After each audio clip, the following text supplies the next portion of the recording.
Oye, audiencia, how are you guys doing? Welcome back to Dimelo Cinema Club. I'm JP Cerno, and of course, I'm joined as always with Michaela Booth and the rest of the gang. Let's see all their faces. We got Steve Des in the house, El Dondino, and Chris. As of this recording, Jason's not here. He's off doing press releases for his film. Isn't that great? That's fucking rad. That's cool. Nominated and shit, and, successful in crud. So great. And hopefully, Jason, if you see this like 5 years later, I love you. And so right now we're going to talk about our movie of the week, Bitter Sweet Seoul, directed by by Chan Park, I believe. Same guy who directed Old Boy, which was the reason why I picked this movie. Last time we voted on a series of films that were based on the directors or creators of the previous round of movies that we saw, and by a chance of a roll of the dice, this one won. It's definitely a different type of film. I believe this was perhaps the first time that we saw a film like this. This was part of a contest, I believe, in South Korea. Literally about nearly 2,000 people submitted videos and recordings for this contest, and under 200 of those out of those that were submitted, like 180 or something. 54. Something, I don't know. I don't count. I don't count. I'll have all my fingers. It said so. It said so. I don't remember shit. You want me to read? Yes. Desperately. But anyways, it's a documentary film about close to an hour long, where we literally just see all of these films that they decided to collect and put into this movie. It's a very interesting movie, very interesting way of making a film. I don't know of any other film that has been made close to this before. So I'm gonna shut the fuck up and pass it on to our roundtable to talk about Bitter Sweet Seoul. We're gonna go into initial thoughts. I'm gonna pass the baton to Dino. We're gonna pass it to Dino. Well. It was interesting. I thought it was fine. I think, for what it is, it works, but I wasn't super enthralled in it. So that was also, I was just kind of feeling a nap, so it didn't help. But there were some really interesting, fun stuff. Also, it makes you kind of think where the director, when he does Old Boy and all his other ones, I could see where some of his other style and stuff like that he does in his own kind of like movies with his own what he actually filmed, his stories. But I can kind of see what he was picking out from everything that got submitted to him, and it kind of has similar feels to his actual movie. But other than that, I do wish I saw a little bit more, or there was a lot of times during it I was like, I wonder if this person is still alive today. Like, I wonder what this person would be doing right now, because some people, they might say one or two words, other people don't say any words at all. And so there were a lot of like interesting characters that I would have totally been okay following them for the rest of the day. So Totally agree. And I'll have you pick who's next. You pass that baton that pass to you. I'm gonna go up top to the right for me. I don't know how it is for you guys. The Senor Chris, el profesor. So for me, it was an hour. It was art, then it was history, then it was a person talking, then an opinion, then with zero context. So the thing I really liked about it was, after a while, I'd be like starting to make judgments and assumptions about what I thought was happening in a scene, but then realizing like, I don't really know if this is that person's father or if this is that person. I was using total judgment the entire time. So I really liked the fact that things were out of context and like it made you think like that. And then that broke it down in my mind, like, what was it like to make this movie? Like, imagine the number of hours and like thinking where things were going to end up in the movie. I thought that was interesting. And especially as it got towards the end, I was like, this is the choices that they made. This is what they thought the way that the guy thought that it should end, whoever was editing it. I don't know if it was one person or multiple people. I liked it. I liked the music. I liked the scenery. To me, it's something that if you don't know anything about Korean culture, it does give you a glimpse into it, but it doesn't, it just gives you a glimpse into it. You don't really interact with too many people. And at the very beginning, I was a little nervous that there was going to be no words at all. And I was like, that could be really cool, or that could go a different way. But there were words about 2-3 minutes in. It all started off with that consistent motion where they were moving down like corridors and things like that. So for me, I liked it. It's not something I'll probably watch 3 or 4 times, but I did enjoy for one viewing. Greatness. And again, pass it on to somebody else. We got 2 people left. Oh, I'm sorry, me. Okay, I'll give it to Michaela. I mean, it's hard to call this like a film because it is just like so many pieces put together, but I do think that it's interesting to figure out which section of the documentary is like a different theme, because like I feel like he was trying to show the different sides of his city, all while showing like how time looks differently, because like I feel like there was like definitely like a daytime in the summer, a daytime during the winter, a nighttime during the summer, a nighttime during the winter. This is what it looks like when it's storming. This is the ugly side of things. This is what industry, like, so it's just like trying to show off like a multifaceted jewel, which was in it, like, since it's all coming from the perspective of the individuals who live there. I feel like I'm a better person for watching it, but like, I don't know. It's just like, I was very curious to see what JP has in store for conversation topics about this film. Oh boy. And then I guess the final lap goes to Diz. Well, let me first start by saying you guys are a bunch of haters in this group. I gotta say that first and foremost, because I actually enjoy this film. It reminded me of course, it's a much later movie, so there was someone on YouTube. There was a point in time when in YouTube they were really pushing the YouTube Red, like subscription kind of Netflix thing, and someone made a movie called Life in a Day, and essentially a lot of people submitted a bunch of film from one specific day of the year, and then they made this film, and it kind of reminded me of this. And I think the title for this movie is completely appropriate, because you get the bitter, you get the sweet, and you get everything is about the city of Seoul.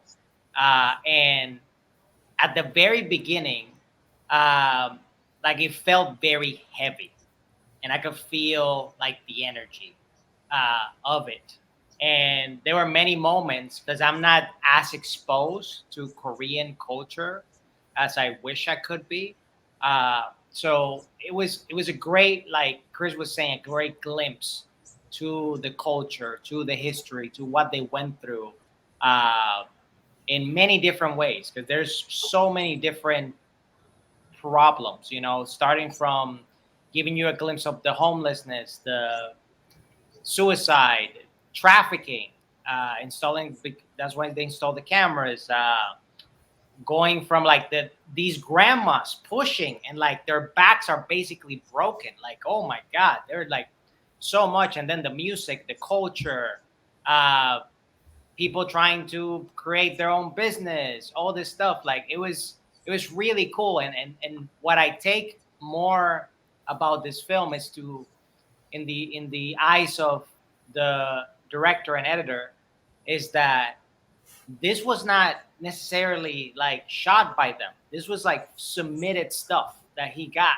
and then to put all this stuff together in such a way, that's what makes this a piece of art, in my opinion. And I really enjoyed it, despite my colleagues here. Thanks, Des. It's so crazy because like now when you brought up the YouTube thing, that awoken something in me. It's like, oh shit, that was a thing, wasn't it?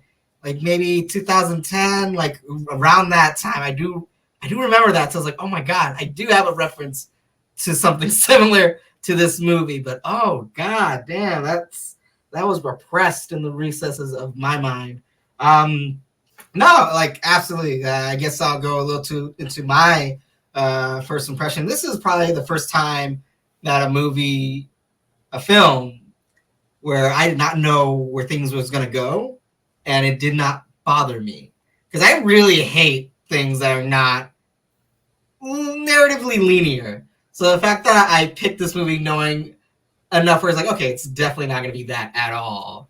Is like I went in pretty much blind, and there was moments of very strange and rawness where it's like, oh my god, is this the turn that this movie is going to get into? But no, it's you get to see, like, we do go back to a few people within the movie, but like I never knew whose story was going to be highlighted or what was their resolve, if there was any, because at the end of the day, maybe there wasn't, maybe it was just a collection of little clips and doodads and whatnot. But yeah, no, like it's crazy because I had no idea where this movie was gonna go, and that was enough to have me invested in to like watching the rest of it, even though it was only an hour long. Like if you don't get me in the first like maybe 10 minutes of a movie, I kind of get lost real easily. That's just me personally, and I really liked the use of history, and I don't know if that was a choice of the director or if those clips were actually submitted as well. You know, people submitting like personal archives and, you know, like old footage that they had. Like, I want to know that. You know, it's like, was this old footage that was integrated into the movie, was that from the people themselves, or was that a director's choice? Because that, I thought, was also very integral into seeing like the history, because the history really sets it real for us as the audience. Like, oh, okay, like there's a reason why things are a certain way. There's a reason why people act a certain way in Seoul. And we also see a few political point of views in Seoul, which I thought was kind of nutso for this movie, even though it was very short. But not, overall, like you get a really good mixing pot of the city in this movie. They touched on a lot of things, even though it was only for a few moments. Like, I was surprised at how much of a variety there was in this movie. And yes, I don't know if I would give. I'm not sure if I would give it a like. I don't know if this was one of those movies that you will watch again and again and again. But I would probably for sure give it another viewing. It's short enough where it's like you don't feel that time is wasted. There's enough time to give, and you might even catch some stuff that you missed in the first viewing. Because, like I said earlier, there is no real narrative or no linear story to this movie. So this is one of those films I'm sure if you watch a second time or a third time, you're probably going to get something different out of those viewings. This is one of those films I'm pretty sure it'll be different each time you watch. So, yeah, I guess we could go into topics and stuff. Was there any standout moments for you guys'? Because I know that there's a few stories in the movie that we do get to visit a few more times, and they do go into more details. And, you know, there's even a few, like, just little bursts of life in the film that has nothing to do with the rest of it. But it's really great and integral to the movie as a whole. So was there any moments in the film that caught your guys' attention, your guys' eye? Anything that had to do with, like, the musicians. You know, because, like, the punk rock band thing in the rain was insane. Like, someone like yeah. on top of being like, oh yeah, also this is like a hurricane, because like it wasn't. There was thunder and lightning at the very beginning of the clip, without a doubt. Outdoor concert with electric instruments. That's what I thought was crazy too.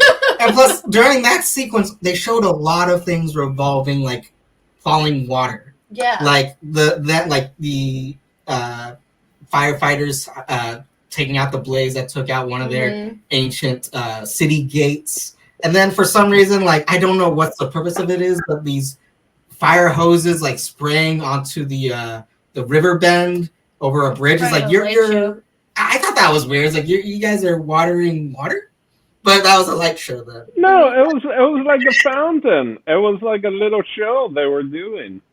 Yeah, That's no. what it was. Look at the Bellagio, like the Yeah. That's what I got from it. Was like they Yeah. were, doing.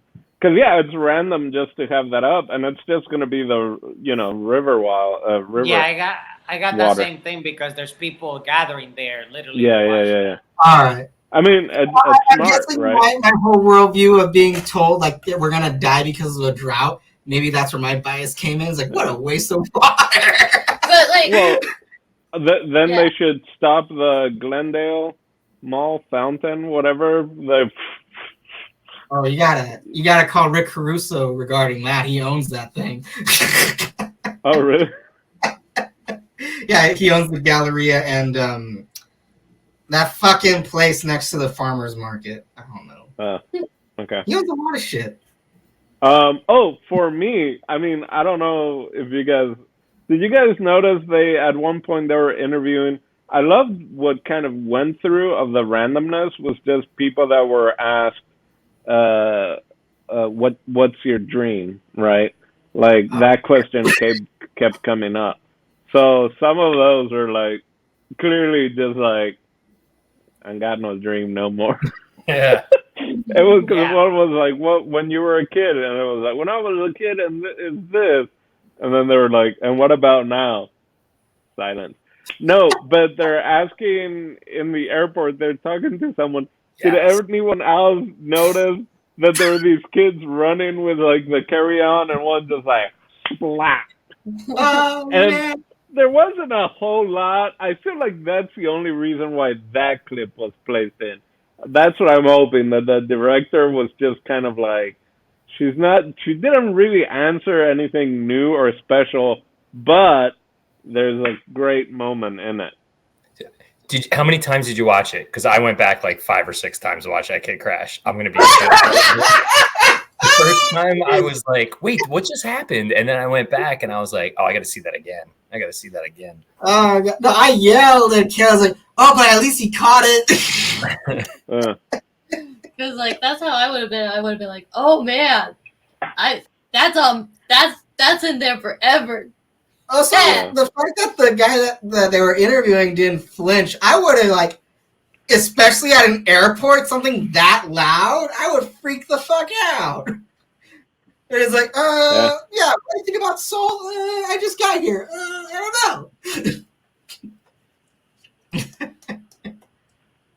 How about the lady with the dog that's freaking out, and she's like, "You son of a bitch, motherfucker!" She's like beating the dog. I know. I was like, careful showing that now, right? Especially totally. Around PETA. But I don't think she actually like made contact. I think she was, shut the fuck up! Shut the fuck up! Like, I don't think it was actual like smacking beating on her the dog. Yeah. We definitely got family members who would definitely, I'm sure an older JP if he had an animal. Not that I'm saying that you should. I don't know. I might be tempted to put down something if they were yapping during an interview. It's like, you're going to bork no more, little one. There was a lot of animals in this film as well. Ducks. We saw the ducks, and then in between the moment with the doggies, we see someone from Europe. Like, there's a lot of like, which was another thing I was surprised at from the movie. A lot of people who didn't originate from Seoul, but they're highlighted in the film because now they live in Seoul. You see that more like with like the U.S., because like we're a fucking melting pot. So I guess that's a part of my ignorance. Is like, of course, another urban area or like a very metropolitan area that's outside my country would have the same like melting pots. Yeah, I was about to say like that's kind of what cities do. Mm-hmm. Like they draw they're centers of opportunity that everyone everywhere wants to be a part of. For sure. What about you, Des? Anything that stood out? Any moments in the movie? You guys mentioned some that I was gonna mention, and some just slipped my brain. So I'll get back to you with that. Gotcha. I think my favorite like moments would have to be like, I don't know. I feel like such an old person. Whenever there was someone elderly, or whenever they focused on like the architecture of the city, like because like grandma and grandpas, they're fun in this movie. They're so great. They're adorable. You can see like these two old couples singing and like being like like slight like oh, we're not gonna give too much PDA because we're fucking old, but we're adorable. And like you seeing like their perspective of like how much time has changed in the city. We see like a person who said that they were from the north, which I thought was insane. I mean, I shouldn't have had that thing be a surprise. Like, oh, they're gonna talk about the north. Didn't that guy have a MAGA hat on? He had a hat. I don't think it was a MAGA hat, but he had a hat. Yeah, that he immigrated. Oh, do you guys hear that? We're under surveillance. No. Yeah. So I'm glad you brought that old couple, because the minute I saw that, I was like, oh, that's my friends Rebecca and Steven.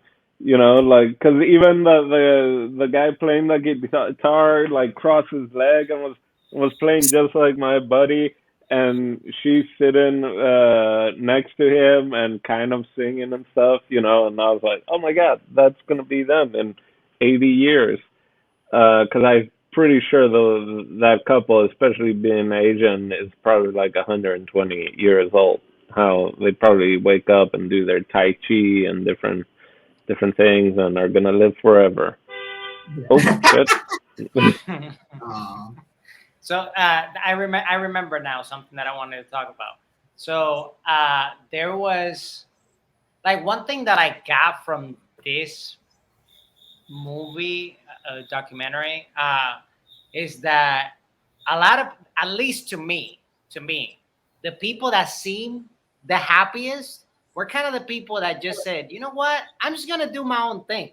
Like, fuck whatever everybody else is doing. I'm just gonna do my own thing. You saw this guy like voguing with like with a gold suit on. This guy was a shaman, like in the mountains and whatnot. This lady was like this Japanese lady doing the Jesus loves you. The religious one, I didn't realize she was Japanese. This is in Seoul, but maybe there was. But the religious one, she's like, it's been 10 years since I've only had one meal a day. And I was just like, what? Like, she eats once a day. And she was just like, Jesus has fed me the rest of the day. Like, it's mind blowing. Like, eating once a day for 10 years. She's like, I haven't even drank anything since yesterday at so and so hour. Anyway, biggest disappointment though was when the news reporter was like, and the truck crashed and ostriches are running everywhere, and I was like, let's see that. I just want to see that. How did they not get that? Because I don't know if it was clever sound editing on the director's part, but there was a few clips that seemed to suggest that people were filming while this ostrich thing was going on, and they happened to be listening to the same report. And I was like, who recorded the ostriches? I guess no one recorded the ostriches, but they did record that. And so maybe since he didn't actually get that submitted, he was like, I'm not going to go back and like get a clip of that. Like, I'm only working with what I got.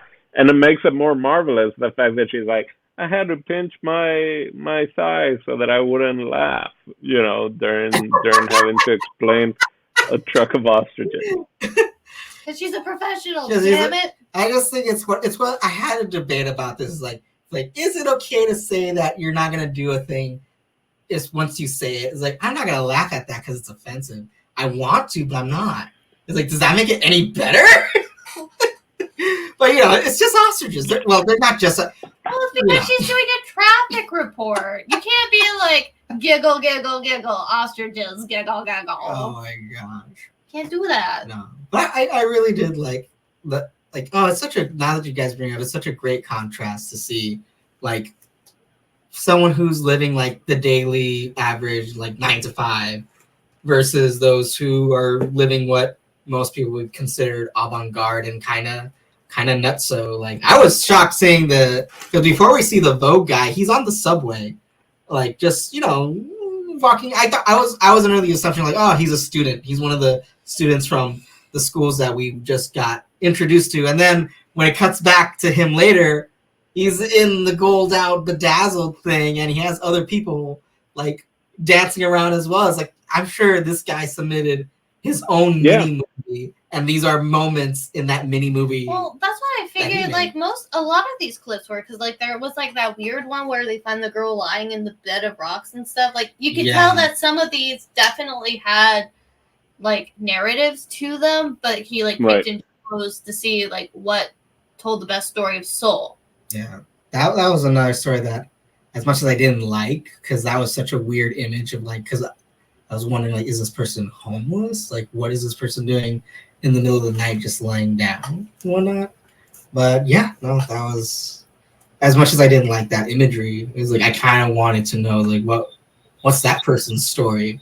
Yeah. And also the cafe girl, like, did her cafe win? Like, we didn't see a single customer in that cafe. No, I was waiting for a customer. I was like, yo, is anybody gonna come in, or is she closed up shop and went back to Starbucks, or what? Why did nobody go get some people?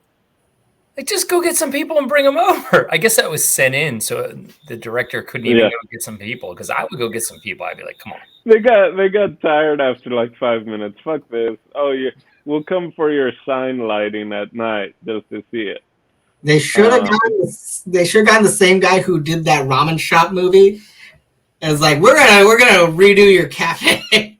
Well, he was in Japan. Yeah, but also think about the idea of like, I worked at Starbucks, but she was working at Starbucks, and then I was like, oh yeah, I'm just gonna open my own place. Like, she's like, I was walking around and I saw the rent, and this was my place. I'm like, what the hell was rent in Seoul like back in 2014? Because if you're only getting money from Starbucks, I don't think you have enough to to open up your own coffee shop. But well, I'm sure she took out a bunch of loans. She did show the business license that she got. Certificate. Yeah. Sure, their government's a little bit more like, oh, you're trying to start a small business? Absolutely. I guess if we go on Google Maps, we can. Well, it was not Symphony. It was Acoustic Cafe, I believe. There you go, Acoustic Cafe. Maybe it's. I'll look it up. Maybe it's still open. While you do that, I want to go ahead. Go ahead, Des. No, go ahead. Well, I was gonna say I wanted to see a kid not get into the college. Yeah, a whole bunch of them didn't. Like the one that was screaming was the one that got in. Everyone else didn't get into that specific one. They got into different colleges. They were told to audition for a different one. Yeah. So they all seemed happy, even when they found out. Like, I was confused. I was like, wait, did that kid get in? Yeah, no, he didn't. Like a bunch of them, right? Like a bunch of them were like, oh, you should just go to this other school. All of a sudden. Yeah, every time he said that, That, and then they would leave the room like smiling, well, right? There was a camera on them. You know? I guess so. The hard part was not getting to see what they were looking at. Breakdown in front of the camera, Sure. One of the older guys looked pissed in one of them that I was like, oh boy, they didn't get in. But then he was just kind of there the whole time, so I was like, I couldn't tell. I was like, what were you pissed about? But, no, he was just like the anticipation. I guess for the next thing that I kind of want to dive into, we kind of already are in it. Was there anything else in the movie that you wish got into more detail? And if by chance, like, what would you have liked to see? If in this imaginary world of circumstance, we are in Seoul, or we get to submit our little movie or our little clip, what would you have liked to add it or contributed to this movie? I know that none of us live in Seoul, so I'm basically asking, like, what would you have liked to have seen from this? I'll do the first question. The second, I got to think about it. But the first one, I would have loved to see first and foremost who the guy was filming the woman giving birth. Because I'm like, is this like a foreigner couple or is he Korean? I wasn't sure. And I wanted to see more babies getting baptized. For some reason, It's I like was the like, most evil thing. I know. I was like, yo, now I get it why like parents enjoy this. Like this is entertainment. It's like they haven't slept. That priest was over the top because he also even had a glove. He was like, "I'm not even wetting my hands. I'm He's just like, laughing while he does it. Yeah, I was 11 when I got baptized in the Catholic Church, just so that I could do my first communion, and it was like 7 babies and an 11-year-old. So they were tipping their heads, and he was just the priest, at least the Catholic priest in Paraguay. It was just a dip, like if you dip for a chip in salsa, but you just went a little too much, and so your like finger was dipped. That's all it was. And then he did the cross and, said something. And then, and the babies are crying. And then I'm like 11-year-old, 12-year-old, whatever old you have to be for the first communion. And so I have some pictures of me and like 7 babies that I got baptized along with. But yeah, so that priest was, clearly he was cracking jokes also, because everybody was loving it. I'm just picturing Dino holding 7 babies at the same time. Nah. Those poor children. Yeah, a lot of them look like they just were from a nap. Go ahead. Sorry. Go ahead, Chris. Do you remember the part where there's like the guy and the girl and they're talking about how they're talking about their religions and how they like try and convince each other. And they were like, we met and it says Insadong. And I was like, what is Instadong? And then I was like, oh my God, like, is it? And then I realized it said Insadong. But in my brain, immediately, I was like, what is this? Like, what is this service that? I don't know if anybody caught that. There was a whole bunch of things like that where randomly something would happen. And I'd be like, oh, I want to remember this for later because it was something completely random. I think that's what makes this so much fun. Because it is. It's very random. Everything's random. Yeah, for sure. All right, so there is a cafe acoustic in Seoul currently that's open. So I don't know if that's still hers or if someone else came up with another name similar to that one. What I would do is I would Google Street View it and see if the pictures match up to what we saw in the movie. Yeah. I think she moved on up. It's on a corner. It's got like a nice sign and everything. Like there's just a girl crying in front of the store on Google Maps. Yeah. Nah, she made it. She got a corner store, Right. I don't know if it's her, but I'm hoping that it is, and she expanded and it's a bigger store. It was weird that there was a lot of food, that they didn't spend any time really. Like there was like mention, like almost food things, but there really wasn't a lot of food in it, and I thought that was kind of weird. They didn't explore that. They showed like the fisher hatcheries and things like that, where they collect all the fish, not hatcheries, but they didn't really focus on food at all. There was nobody eating, I don't think, in the entire film. That's probably a good thing, though, like in hindsight, because this is just me personally. I love Korean food. So I as soon as I see like a steaming pot of like rice bulgogi and kimchi, I'd probably be over for me. But yeah, I'm actually kind of shocked. Yeah, because that's very cultural in every place, like food and cuisine. I guess, especially in Korea, like, I guess it's very important to them. Maybe this was pre-Instagram. So no one thought of like submit videos of me eating my fucking food. Michaela, JP, we had met for ramen after we watched the ramen movie. I know there wasn't really any Korean food here, but if you guys want to go to a Korean barbecue place, just to kind of after this movie, I'm so down for that. We gotta ask Jason once he comes back from Detroit if he comes. I know, back. right? I mean, we've met over food of movies, but not the movies themselves. Yeah. Okay. Man. I guess it's weird because I know like I would have liked to see more of like the city grid and its evolution, which we did see in this movie. I guess in my opinion, I would have liked to see more of that, because I was intrigued when I was like, oh man, like they had a historic site like set ablaze. Like, did they repair it? Did they fix it? I googled it. It's still there. They renovated it like recently. But I like that movie kind of lifted up for like a foreign perspective, like up in the air. It's like shit. Like what happened to that thing? Because that looked wild. That fire looked insane. Like just an avalanche of like fire and ember, and then water at a concert. Yo, anybody know about the storyline with the dog? Because I was paying more attention to the cats, unfortunately. Yeah, the service dog. Service dog, yeah. The service dog. Yeah, he was blind, right? Yep. Yeah. That's what I got. But I was like, that service dog looked distracted, and it looked really young. You know, because even was super distracted by the camera at first. So I was a little worried, but I think it was. You know, I think it worked out. Like when they were crossing the street, I'm like, what are they? Is that a walkway? Like, where are they crossing? I was very concerned when she started crossing the street. I really hope that person got their consent to film them. Now I think about it, that would be awkward if they weren't aware that they were being filmed.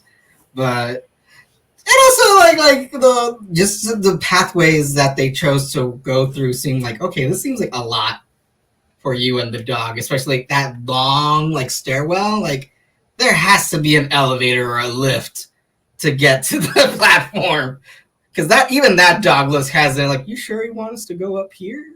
We could take a lift. How about the guy climbing up the holes to go to a cafe? It made no sense whatsoever. I mean, it was like this really strenuous thing, and it looked like he was not enjoying it at all. Like, it didn't look like it was very enjoyable for him. And he looked like pissed off that he had to do it. And then he gets inside and he's like, I'm going to have an iced tea, you know? I mean, maybe it's just a couple of pals that are like, come on, bro, like, just climb that just shit. Tie the rope up and do it. We're going to get in the movie. We got to submit the movie, you know? And so that's what he ended up doing. Because he had like a construction hat, not even like a climber's hat or anything. Wasn't going to save him. You got very excited. You were like, oh.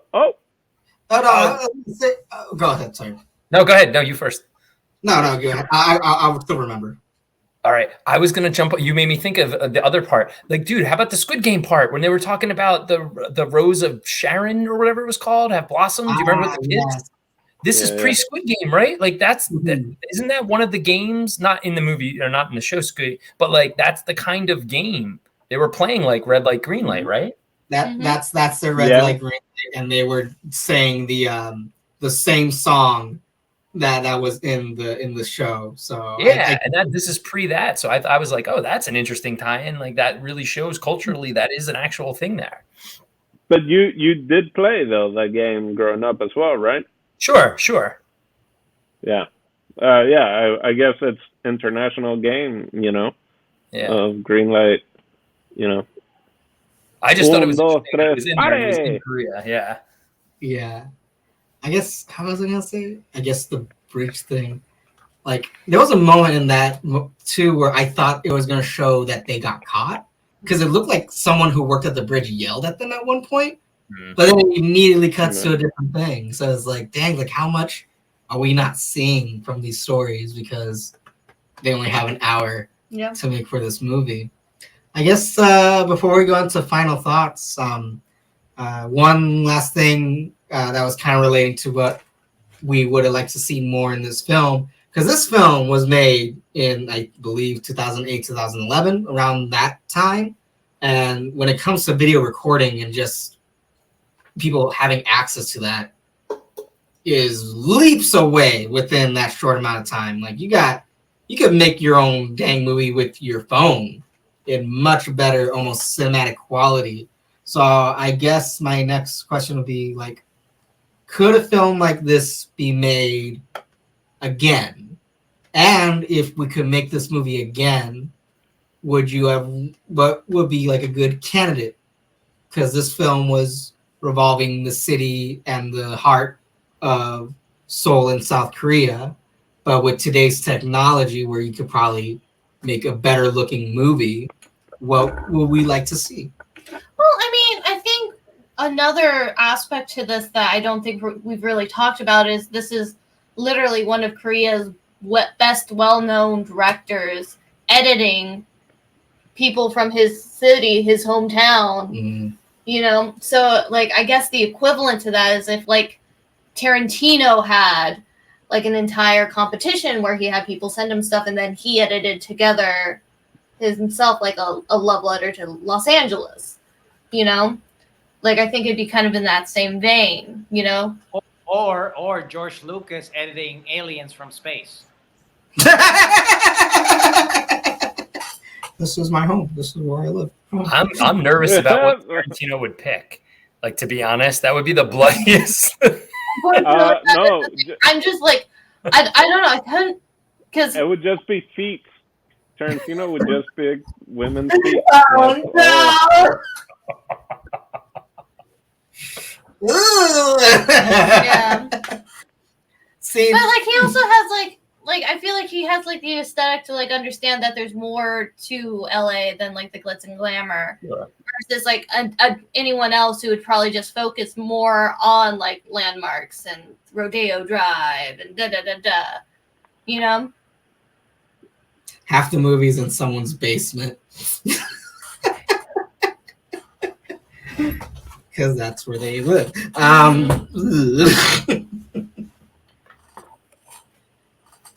But like I think that's what the equivalent would be, and like it would probably be a lot more cinematic if it was made here, because everyone here wants to be in the film some way or another. So, you know. Yeah. You know, the cheesy version of this is like the commercial for California that we see on the East Coast, which is like a celebrity and then a person riding a bike and saying like, I love California, and then like holding a coffee, like standing by the river. I don't know if you guys see that because it's touristy and like they're trying to get us to come there. We get them too. Okay, so same thing. Like those are like a reminder. Spend it here. But if you exactly like but if you condense down what we watched for any city, that would be a really cool way to get people to come there. You know, like if they were interested in this video, like you could do that as a tourist, you know, to bring tourists in. What this was, because it was funded by the tourist industry of Seoul. So every city, like you said, like a lot of cities could do something like that. You know what's insane though? Now that you brought that up, I don't think any American city would be as honest. No. As what? Because I was surprised that they even showed like those abandoned slums in this movie, and I wanted to know, like, well, what's gonna be the aftermath? What is this like obvious like no one lives there anymore? Like these old buildings, like what's gonna happen to them? What was their history like? Imagine an honest Vegas one. An honest Vegas. Spend your money here. LA, right? Even an honest LA one, do you show all the encampments and stuff like that everywhere? Yeah. That would be rough. Every city. Well, I'm sorry, I totally changed. No, there. You're right. It probably wouldn't be as honest. I want to see one of Portland with all the cafes and the encampments. I'm just kidding.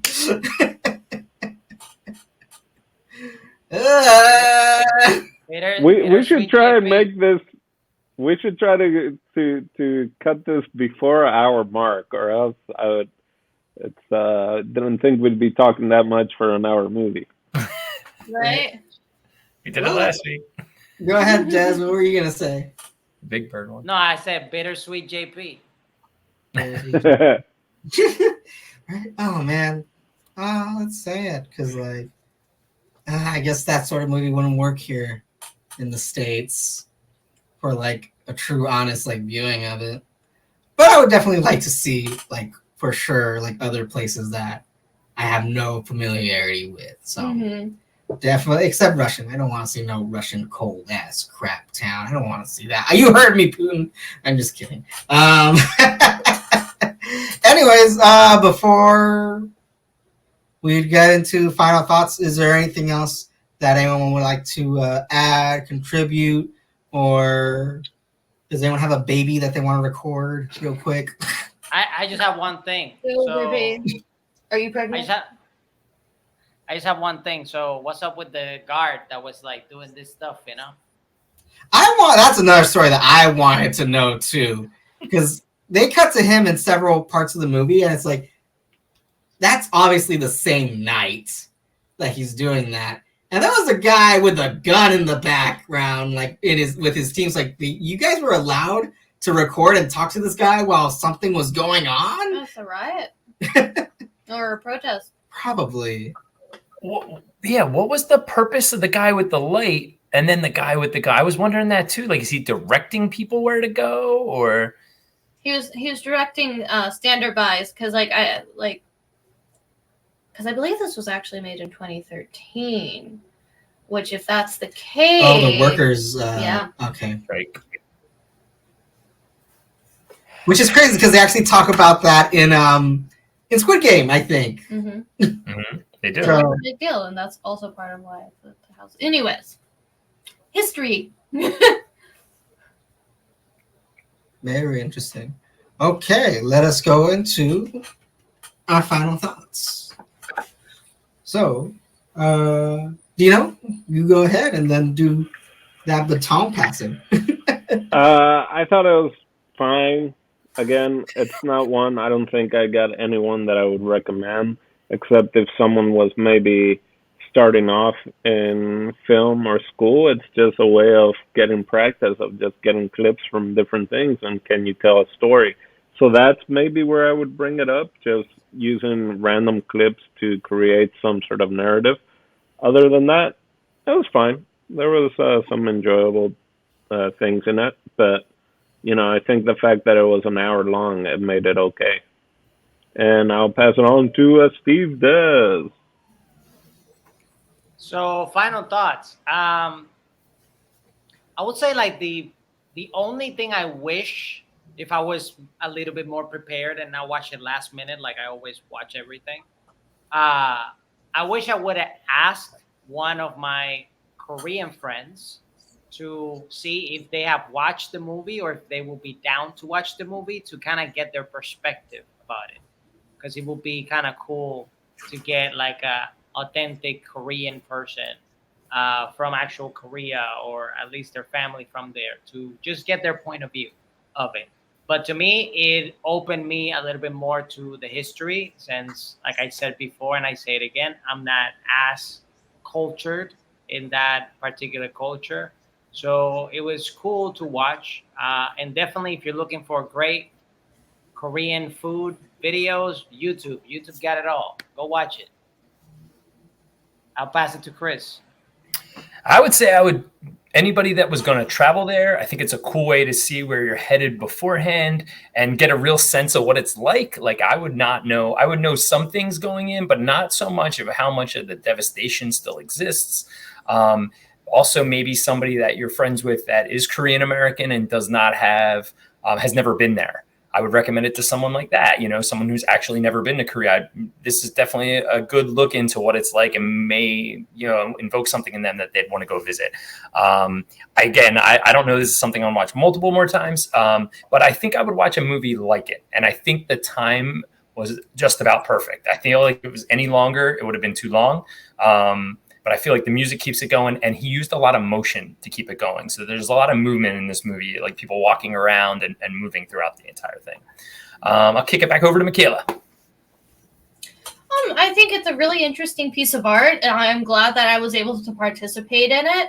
It's something you can definitely just have on in the background, like ASMR kind of stuff. No, it's just like a little cool piece of something. See, now I want like Metropolitan ASMR, but now I'm thinking about that one scene in fucking Arriving to America or Coming to America. It's like Good Morning America. It's like, fuck you, yes, fuck you too. But yeah, no, like I'm really glad. This was a nice little film, and to be honest, like I think It's a nice little it's a nice little break when it comes to the crazy stuff that we see here. Like not to put down any movies that we see in the past, but it's kind of it's cool for a change to just have something zen and play, because this is really a really good, like, you would see this in one of those like little screensaver montages that you see on like your computer or the telly whenever someone decides not to turn it off and waste power and whatnot. But that's not neither here nor there. Fuck,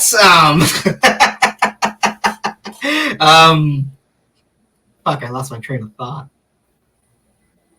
But anywho, like, I would definitely for sure recommend this film to I guess, like, I know a lot of people who are into Korean stuff, so for sure, like, if you're into Korean culture, then for sure you could watch this movie.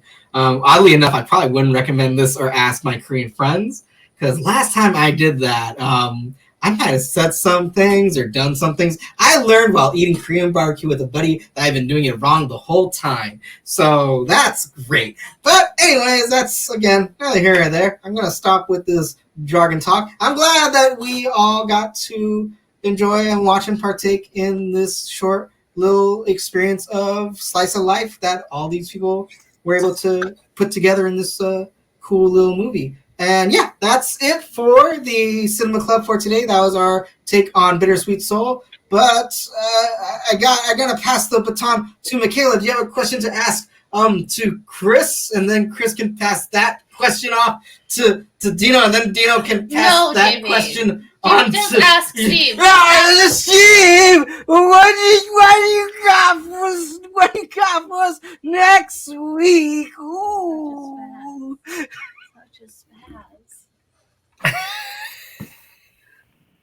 Wow. He's like this all the time. He doesn't turn off. It doesn't. Well, Steve froze. I think You we froze just Steve. startled him. See, you broke it. You broke it. You broke Steve. Next week. Am I here? Can you guys hear me? Yeah, he's a cutie tank too. Yeah. You froze me. I'm nervous. Next week, I don't know why you. I don't know why you asked me, because the person is next to you, and it is Michaela. All right. Michaela. Why did you put the microphone in front of my face? Because you gotta tell them what's our movie next week. Okay, so next week has my favorite actor in it of all time.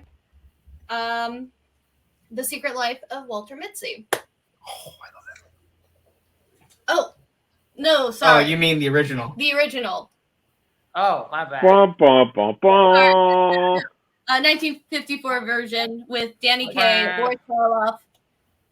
So that one, I got the wrong picture. Kind of like with winter, Lion in the Winter or whatever. Yeah, you pulled a line in winter.